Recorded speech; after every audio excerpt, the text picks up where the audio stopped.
You're listening to the Greek's Gridiron. Now here's your host, Ethan Haristadoulou. Good morning, everyone, and welcome back to the Greek's Gridiron. I'm Ethan Haristadoulou, and coming off a weekend filled with NFL Combine fun, we have got plenty to discuss, from the actual Combine itself to news coming out of the Combine from teams having discussions. We had a big wide receiver trade in Deebo Samuel being moved and what that could potentially mean for his teammate Brandon Aiyuk. We're going to go ahead and talk some Jets news as well. Aaron Rodgers potentially just flipping locker rooms in New York. We've got a lot to discuss, so I want y'all to make sure you fire away in that comment section. I want to hear from you all. Thoughts, takeaways from the Combine, some of the big news coming out of the Combine. We already touched on some of that stuff. What was it, on Friday last week? So make sure you check that out if you haven't already. But we will dive in first with the Combine discussion here, basically just taking a look at 5 players who stood out to me through the Combine that raised their stock in my eyes, that you should be keeping an eye on and that you should be hoping your favorite team is keeping an eye on. And the first person that we're going to start with here is going to be a safety out of South Carolina. And I've got to say, man, you want to talk about a freak of nature at 6'3", 220 pounds, finishing the weekend with a 4.38 40-yard dash and a 43-inch vertical. You want to talk about a literal freak of nature in Nick Amani-Wari of South Carolina. I mean, my goodness, he hit at an unbelievable perfect 10 at the safety spot, but on top of that, he would hit it at free safety and corner as well. So strong safety, free safety, and corner, and apparently he could also hit it at wide receiver as well, though he'd be behind he would be number two, behind Calvin Johnson of all people, which not a bad person to be behind if you ask me, but unbelievable performance for somebody like him who he's probably going to be a high selection anyways, but in my eyes, this is a guy that is just skyrocketing to the top of people's boards now, especially with just how important a safety can be if there's somebody that can roam within the middle of the field, or you can have them drop back, or you can move them into the slot on certain packages as well. I feel like Amani-Wari fits that bill right there, so hats off to him. Unbelievable performance and a tone setter potentially in the secondary for a team looking to draft him. And I honestly would not be shocked if we wind up seeing him maybe go somewhere, if it's probably anywhere in the first round, probably like mid to late first round, something along those lines. But just with how good he was in college and now moving into showing off of his physical abilities and what he brings to the table, that's just stuff you can't teach that I'm sure any coach would love to get their hands on. Second player I want to highlight here, and this is my guy. I am a huge fan of his, and I'm so glad that he was able to stand out the way he did this past weekend, and that is going to be UNC running back Omarion Hampton, coming in at 5'11" and some change, 221 pounds with a 4.46 40-yard dash. This guy is a dog. If you don't know about Omarion Hampton and your team needs a running back, well, get familiar, because I was already high on this guy coming into the Combine and coming out of this past college season. And now with what I'm hearing based off of the conversation surrounding him, it sounds like some other people are starting to catch on as well. Omarion Hampton is a do-it-all running back in my eyes. Based off his size and also just what he shows on the football field, he can run with the football. He can catch with the football. He's also more than willing to pass protect as well. This is a do-it-all back that has literal prototype size. He's got the speed to break away the big runs if you need him to. He can literally do everything for you. And if he can land in a situation where there's already an established quarterback, an established passing game, a good offensive line, he has that big boom potential that could help elevate an offense and take it to the next level in my eyes. And so much so that there's even other people who are rumored to be, or I should say teams rather, there are other teams that are rumored to be placing him higher than Ashton Jeanty on the draft board now. So he's leapfrogging who was the consensus number one running back in Jeanty for what feels like the duration of the last year, ever since he started having that insane season last year. And now he might even be leapfrogging Jeanty. So keep an eye on Hampton. He's the guy that I really like. And for a guy who was considered like a a fringe day one, like you're probably seeing him go in the final 5 to 7 picks or so, maybe in the first round, to maybe like even early day two if a team got lucky. It sounds like now he's maybe moving himself towards like top 20, top 25 in my eyes, and I'm really excited to see where he goes because he's one of my favorite players coming out of this draft as a whole. The next person we'll highlight here, more on the athletic freak side of things. And that's basically what a lot of this is here. We're just highlighting those guys that put on the shorts and t-shirts and just looked unbelievable in their physical testing. And we've got to highlight none other than Iowa State's cornerback, Darian Porter, at 6'2" and 7/8", nearly 6'3", 195 pounds. You want to talk about a guy who comes in with unbelievable size and unbelievable ability to move with a 4.3 40 on top of that. This is someone who came in, flexed some big-time athleticism at a premier position on the defensive side of the football, strong showing in the drills. He even got to flash those former wide receiver hands of his. This is one of those that he might not necessarily be a guy that's on every single team's radar because of his just lack of time playing the position in college overall, but I will say this. He's coming off a career best 18 tackles, 3 interceptions this past season. It looked like he really started to put it together in his final collegiate year. This is someone that probably going somewhere along the lines of like day 2, I would imagine. I maybe a sneak into the bottom of the first just because of how good this combine was. And again, going back to coaches, looking for those physical traits that you just simply can't teach. You cannot teach 6'3", nearly 200, nearly 200 pounds. And then on top of that, you can't teach 4.3 speed, but you can teach the skill set necessary to get a guy with those attributes to play at the highest level. So a lot of these guys that we're highlighting here, physical freaks of nature. And I've got to say, the next person on my list, well, he certainly does not fall short of any of that. Another big man, this one standing at 6'4", 205 pounds with a 4.3 40-yard dash. Wide receiver Davante Thornton Jr. out of Tennessee. This guy is massive size, massive speed. I was a little bit disappointed in the vertical he put together for somebody so big to go only 33 inches. A bit disappointing there, but I mean, this is someone who you're looking at Davante Thornton and you're going, all right, what's this guy all about? Have I even heard of this guy before? Because this was somebody who was not on my radar, even in the slightest, coming out of this collegiate season. But playing with Tennessee, he had about 600 yards, just a little bit over, 6 touchdowns. But he had a whopping nearly 25 and a half yards per reception. He was sitting at 25.4 on the exact number there.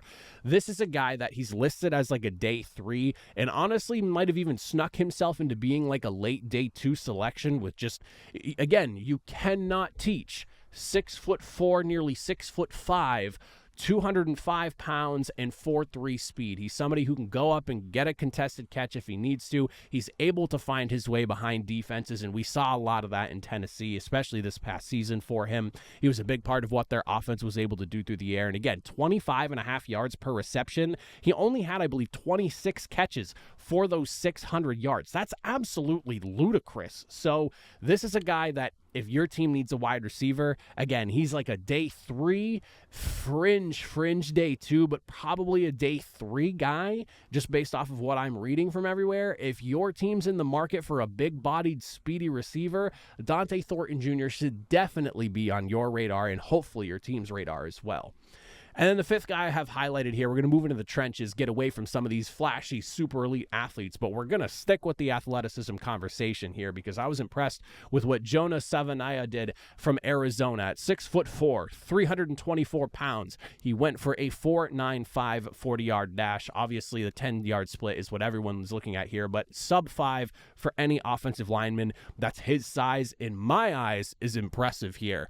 And with what he was able to do, based off the numbers here, are measuring near 34 inches, which clears that 33-inch conversation that we have seen a ton surrounding a guy like Will Campbell.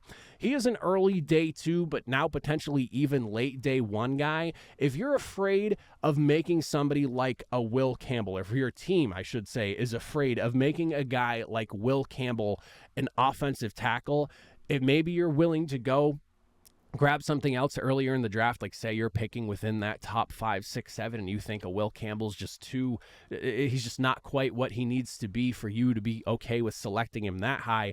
You can look at a guy like a Joa Savaiinaea from Arizona. You can go and draft him, and he could potentially play that offensive tackle position for you. And honestly, there's plenty of guys out there that we've seen come into the NFL who wasn't necessarily a first-round pick, who maybe got picked in that second round, who wound up being a solid tackle, be it left or right side. So not a bad position to have put himself in, if I do say so myself. Again, really good athleticism, a guy that you would love to be able to have move the way he does at either of the tackle spots there. So definitely someone worth keeping an eye on.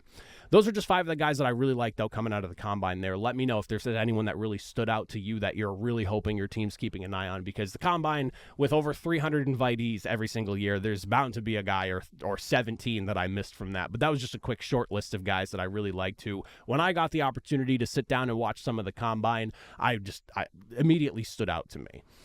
Now, getting into more news discussion, there is a lot that always comes out of Combine Weekend. You have a ton of owners, GMs, all these people together here that are in some sort, shape, or form part of the front office aspect of the NFL.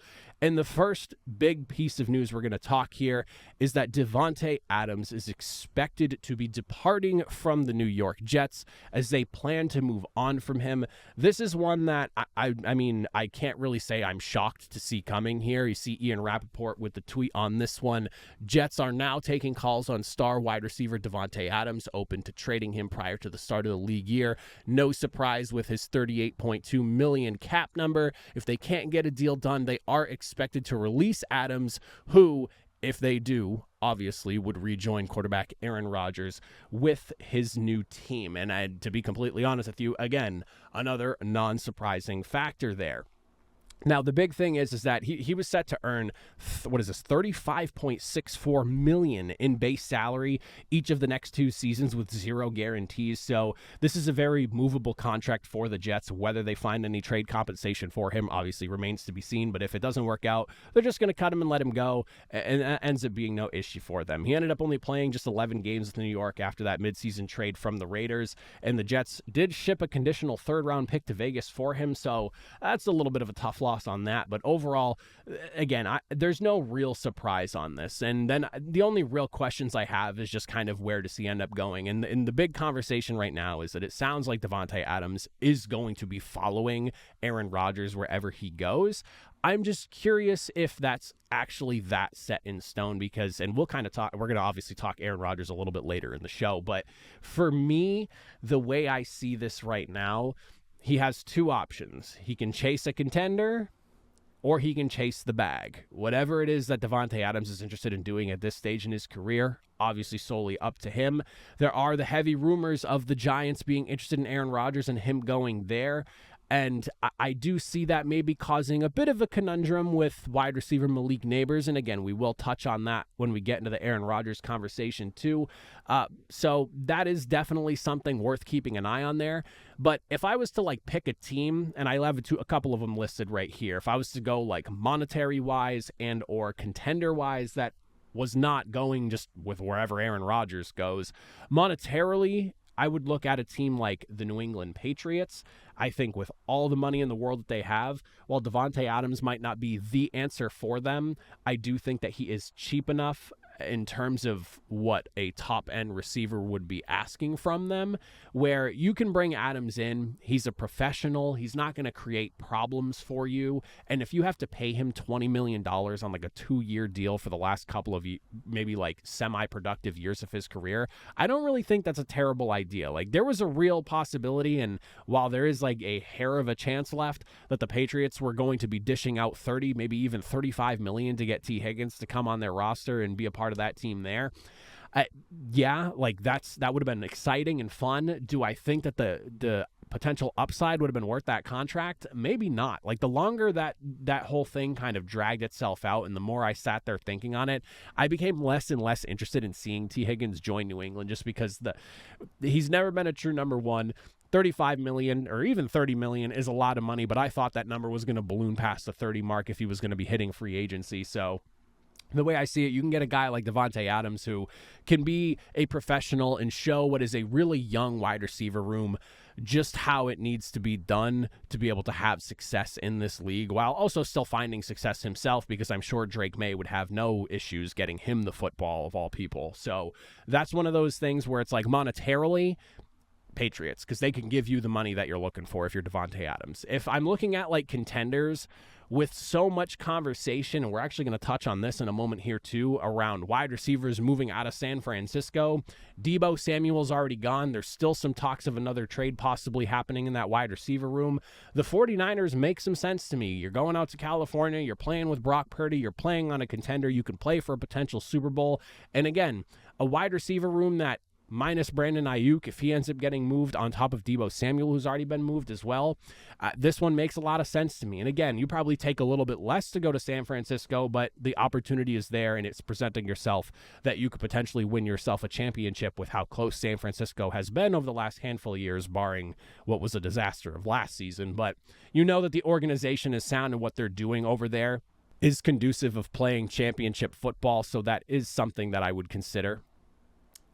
But as for where I think he winds up going, if I'm being completely honest, probably looking at the Giants with Aaron Rodgers, if that's where Aaron Rodgers decides to go. If it's not the Giants, it's going to be wherever else Aaron Rodgers goes, because it seems like those two want to play as best friends through the remainder of their careers. This next topic we're going to get into here, this one's a bit of speculation more so than news, but it is something that I think is worth at least discussing here, and that's going to be the possibility that Brandon Aiyuk, on top of already seeing Deebo Samuel get traded, may be in the cards. Now, I'll go ahead. We'll throw this up so we can take a look at it here, because it's not that far-fetched. Yes, the Deebo Samuel move was a big one. It completely alters the look of the wide receiver room in San Francisco. But Ian Rappaport himself tweeting this out this past weekend from the Combine broadcast: after the 49ers traded Deebo Samuel, could they also trade Brandon Aiyuk? That would be a challenge. But, keyword but there, they do need money to pay Brock Purdy and others. Now, that is the interesting wrinkle of that piece right there, because in my eyes, there are guys that do need to get paid down the road over the next couple of years, and Brandon Aiyuk's $30 million a year, and already losing him for a season kind of blows a hole in what they're doing, so it makes him expendable. How expendable, though, and how likely for him to actually get moved is kind of the topic of conversation here. Like Ian Rappaport said, Brock Purdy does need to get paid, but you also have somebody like George Kittle, who's coming off a really productive season last year, who's going to need to re-up prior to the 2026 season if he has himself another good year this season as well. And you don't have a real clean out of Brandon Aiyuk's contract until like 2027. And I emphasize the word clean there because you can always move on from a guy. Like, that's always a possibility. But if he gets traded before June 1st, it's going to net the 49ers a $66 million dead cap hit on this year's salary cap. $66 million essentially blows out any of the money gained from the salary cap rising this offseason, and then some on top of that. And when you're trying to deal with a contract situation where you have Brock Purdy, who's probably going to get paid at minimum, and the reason I'm saying this number is because there are people who are concerned about paying him over $50 million a year, but he's going to make at minimum $40 to $45 million. I wouldn't be shocked if it goes north of that $50 million number. And you need that cap space. Otherwise, you're just tacking on all those crazy void years. The money has to get pushed down the road further. And I don't want to see San Francisco turn into one of those teams like the New Orleans Saints, who's just kicking the can down the road and they're finding themselves hundreds of $millions in cap space over the cap. Like, that's not what I want to see. And I don't think San Francisco would be interested in doing that. You could also trade him post June 1st, which it kind of kicks the can down the road. It alleviates the number a little bit. It nets you $9.1 million in dead cap this year, which makes this season feasible. And then you can bank on another massive jump in the salary cap that the other $57 million you'd have to eat next year isn't as damning, I guess. But again, at the same time, you're talking nearly $60 million in cap space being eaten up because you have one guy. Now, there's that, but then there's also comments being made by the 49ers GM himself, John Lynch, on the Brandon Aiyuk potential trade rumors here, and I'll read this quote from him. That typically happens with really good players. I remember 2 years ago having similar conversations. You get calls and you always listen to calls. Since Kyle and I have been here, we've been the number 2 cash spending team. In the last 4 years, we're the 4th highest cash spending team. So at some point, you do have to reset a little bit or at least recalibrate. You can't just keep pressing the pedal. I think there's some good that can come out of that. We need to get younger. I think we're the oldest team in football after trying to make a run last year. And I think it's good to constantly get younger. Our draft class last year was a great move toward that. We'll have 4 picks in the top 100, and if the comp picks happen the way like we see it, we'll have 10 picks overall, and we're excited about adding more youth to the great core of players we already have here. That does sound like a guy that's at least open to trading Brandon Aiyuk if the compensation is right. So it begs the question of, like, is it realistic that San Francisco moves on from Brandon Aiyuk? I want to say no more than yes, and I would probably lean like 80-20, 70-30 to no, where he's probably playing for the 49ers at least next year, and then you maybe try to move on from him after that if you see fit.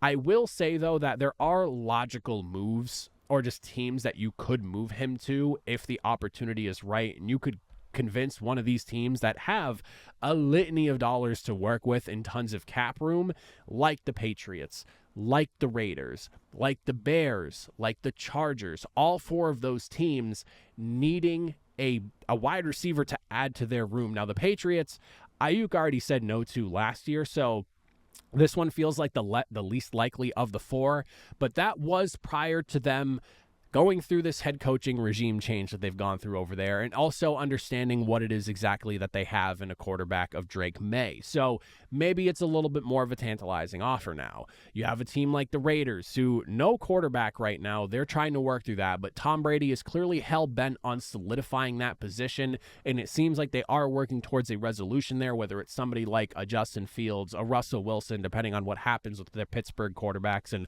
who's allowed to walk from over there. A team like the Bears, who now has Ben Johnson, an exciting offensive-minded head coach. I could see Brandon Aiyuk wanting to maybe go and play with a talented Caleb Williams, especially in that potential offense there after looking at how good the Lions have been the last few years. And then a team like the Chargers, who now with Jim Harbaugh, organizational stability. You just made the playoffs. You have Justin Herbert. Ladd McConkey would be a beautiful complement to him. You also bring now Brandon Aiyuk into the mix, and you have yourself not only a strong running game in LA, but you also now have yourself a legit group of pass catchers for Justin Herbert to throw the football to. The Packers are another team that I do have in mind because they are looking for like a number 1, and Brandon Aiyuk is considered a number 1, I guess you could say, but rumors are that they're in on trading for DK Metcalf right now, so they were kind of just like an honorable mention in my eyes for this, but not really a team that I consider in the mix. But they are actively looking for a wide receiver, and there's rumors about trade compensation and such, so I figured they were at least worth mentioning here. And then the other side is like, what would this mean for the 49ers if he does get moved? The way I see it, if he does get traded, they're willing to eat all this cap money, whether it's pre-June 1st, post-June 1st, however they try to go about doing it. It does say 2 things to me, or I guess 3 things.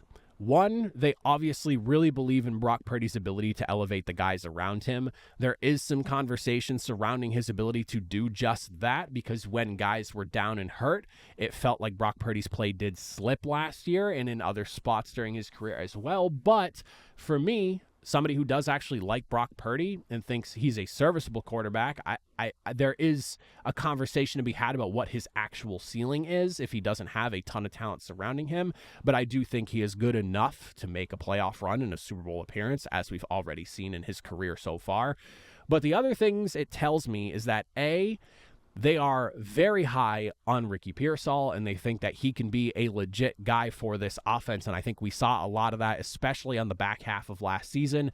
But also that maybe there is some buyer's remorse and maybe a feeling that they paid the wrong receiver, because Juwan Jennings, in the absence of Brandon Aiyuk last year, was unbelievable. And he is a guy that I am pulling for tremendously at this point. I love the way he plays the game. He runs so hard, so angry for a wide receiver, and he makes plays happen with the ball in his hands, and he makes plays happen before the ball gets in his hands. But that's somebody who, in certain spots last year, I felt like I'm sitting back watching the 49ers playing and going, oh my God, did they pay the wrong wide receiver $30 million a year? Because Juwan Jennings brings some game.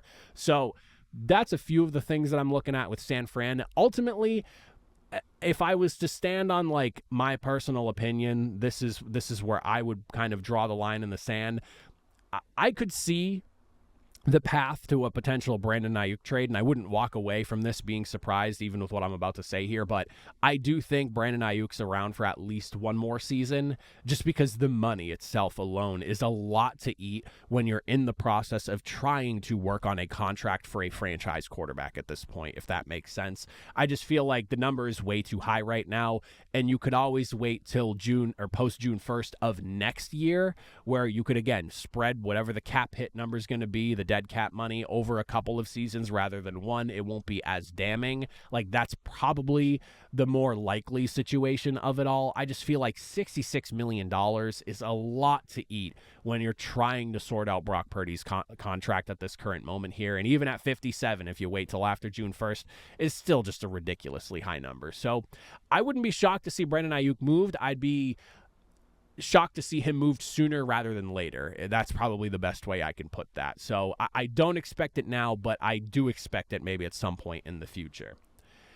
And then finally, we've got to get into this conversation here, because this is one that I find very interesting, and that is the reality of Aaron Rodgers staying in New York, but just maybe changing locker rooms. So Diana Rossini, after the Matthew Stafford news came out, put out this tweet, made it clear for everyone. The New York Giants are now shifting their interest to Aaron Rodgers. They've been discussing it all week in Indianapolis, per her sources. Now, what is the thought process on this? With the Giants, you have to look at Brian Daboll right now and the situation that he is currently in. It feels like the Maras gave him some leeway and also maybe took up some ownership in some of the recent failures of the Giants, with them opting to move on with Saquon Barkley and because of having to pay Daniel Jones, who it sounds like the Maras kind of forced on Daboll and Shane, and just forcing them to work with this quarterback that they had because he did have that playoff appearance with them.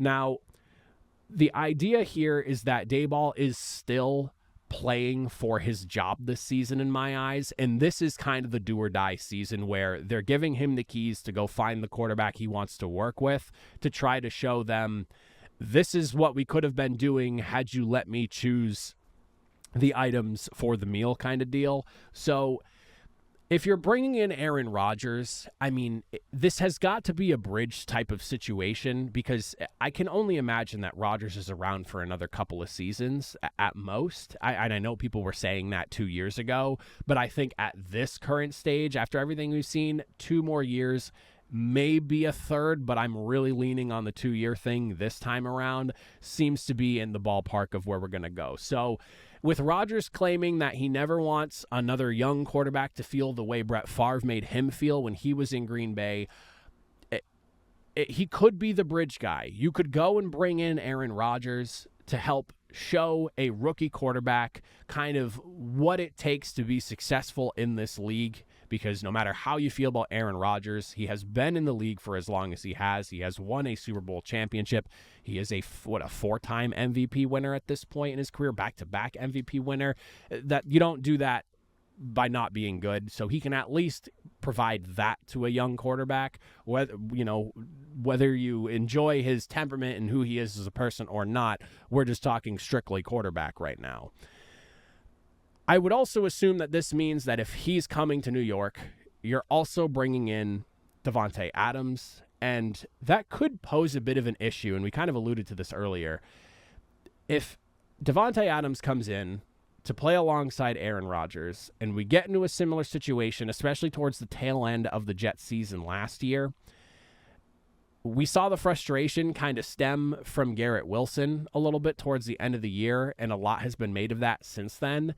But we also saw Malik Neighbors make it loud and clear about how he felt about not getting the football enough during the tail end of the Giants season last year.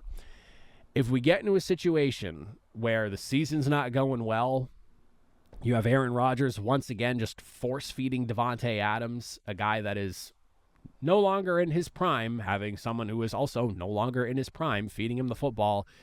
You'd have to imagine that you're once again frustrating a young and very talented wide receiver and maybe even making him question if this organization is even going in the right direction, and that just creates a whole other headache. So there is a piece of me that is a little bit cautious about bringing in Aaron Rodgers and then also bringing in Davante Adams, who he clearly is more than willing to feed the football to at this point because they're best friends, because I'm sure there's incentives and whatnot for them to hit. So that is definitely something worth at least juggling in the mind a bit. On top of that, I do have the question of just if this even makes any sense. And there is a big piece of me that wants to say no. You have to imagine that Aaron Rodgers wants to go somewhere he can win a championship next year. Like that, you'd have to imagine in an ideal world, wherever Aaron Rodgers goes, if he plays again next year, it's going to be with a team that he can go to and win a championship literally that year. Because I would assume he would love to win one more and then just call it a career. I feel like if Aaron Rodgers won the Super Bowl next year, even if you thought he had 2, maybe 3 years left in him, he probably calls it quits at the top of the mountain. Like that just seems like an Aaron Rodgers type thing. With that being said, you look at the Giants. Are they that close to winning a Super Bowl? No. I do kind of like what they're doing on defense. I like Malik Neighbors, but there is a lot of things that led to that team being 3-14, and it wasn't just not having a quarterback and also not having a guy like Davante Adams. Like, I don't know if a past his prime Aaron Rodgers and a past his prime Davante Adams is enough to push this team to a playoff appearance, let alone a Super Bowl run. And yeah, there is the argument of like, all right, well, Aaron Rodgers, him being who he is, could probably convince an extra free agent or 3 to come in and help bolster this roster a little bit more. And maybe Rodgers really helps Daboll unlock his offense and what it's supposed to be. And the big reason why he even got brought into New York as a head coach to begin with, because of his work with Josh Allen prior. But for me, I'm skeptical on all that. I don't really know how much pull Aaron Rodgers still has at this stage in his career. Like, I'm sure there's a few guys out there that would love to go play with him and maybe try to make a run, but in New York, I don't know. And then the last piece, and I kind of briefly danced on this, but I'll get into the weeds of it now, is, of course, Brian Daboll, like I said, kind of playing for his career at this, or not his career, but his job at this point in New York. Daboll going out and tying whether or not he gets to stay in New York beyond this next season to Aaron Rodgers is quite a dice roll in my eyes. And there is a bit of a safer option that you can go with if you can find a younger quarterback that you can make things happen with.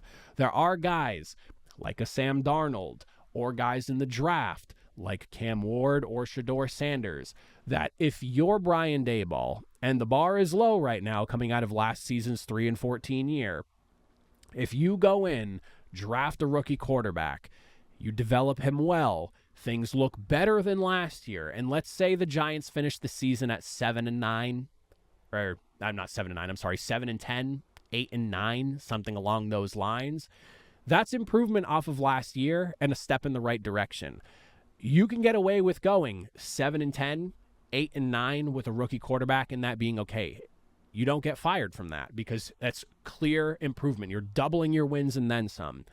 If it's with Aaron Rodgers and you go 7-10 or 8-9 and you chose to roll the dice on this, where, you know, you have to think about the money involved with this as well. You're telling the Maras, we got to pay Aaron Rodgers like $35, $40, $45 million a year, whatever that number ends up being. And then you also have to pay Davante Adams another $15 to $20 million a year for the next year or two, and you're saddling up nearly $70 to $80 million on this gamble here, and you get a 7-10 season, an 8-9 season. Sorry, Daboll, but that's not going to that's not keeping you in New York. Even like, and again, I know it's still improvement, but you're bringing in a guy like Rodgers and then ultimately a guy like Davante Adams to come along with him because you anticipate that you can lead this team on a playoff run. You don't do it to slightly improve the team by 3-4 wins and hope that your team looks better come season end. Like, no, he's coming in to chase a ring. Like, that's what you're bringing him in for, and I think that's the expectation you set, just like with the Jets. And look what happened when they didn't get that there.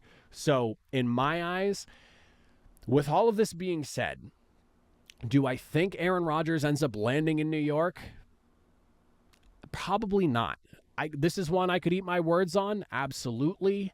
But for me, I think Rodgers going to a legit contender, somebody who is somewhat a quarterback and some change away from actually winning a championship, makes some more sense. There are a few other options as well.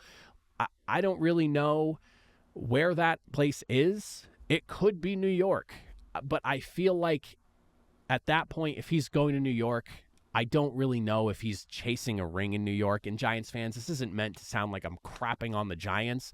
I'm just trying to be realistic with what we saw from last year. I genuinely don't think the Giants are a quarterback and wide receiver, aging ones at that, away from being a playoff team, let alone a Super Bowl contending team. And I would rather see them go after a young quarterback and build towards the future, as opposed to them trying to make something happen with guys that are on the tail end of their career. So maybe that's what's swaying my opinion on that one there.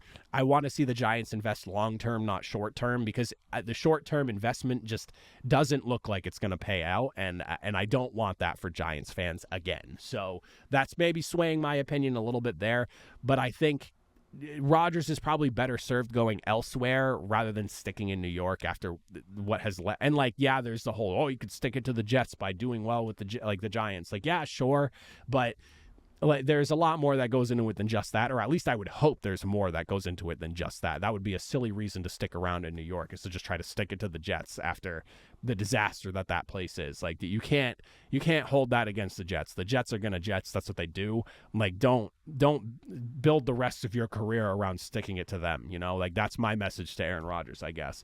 But let me know what you all think about Aaron Rodgers to New York, where he may go, some of the other things we discussed about, combine standouts, what happens with Brandon Aiyuk, where are we going to see the Jets, and not where are we going to go see the Jets, but how are we going to see the Jets move on from Davante Adams? Are they going to find a trade suitor in time? Are they just going to have to let him walk? What do they end up doing there? Fire away in that comment section down below, and as always, if you made it to the end, I greatly appreciate it. I'll see you all next time. Have a good one.